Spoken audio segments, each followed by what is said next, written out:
specific websites to find deals. So, I mean, just Google laundromat for sale near me. You're going to see like BizBin, BizBuySell, BizQuest. You can check LoopNet. You can check Facebook Marketplace. You can check Craigslist. But really, you're not finding the best deals there. You got to go find those brokers, or you got to go find those deals yourself. Your goal is to get the deals either from the brokers or from yourself before they hit those websites. I have this philosophy where it's like, if anybody can do it sitting at home on the couch in their underwear, then it's going to be pretty tough for you to find, a winner out of that. Yeah, go ahead.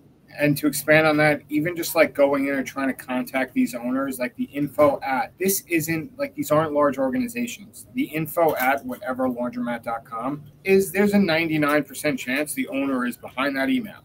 So even if you ask like just these emails, I'm interested to buying, are you interested to selling? You might just catch someone at the right time when they're fed up. They just had a lot of employee issues. They've had the business for a while, and you caught them at the right time that they're like, well, I'm willing to entertain this question now, this discussion.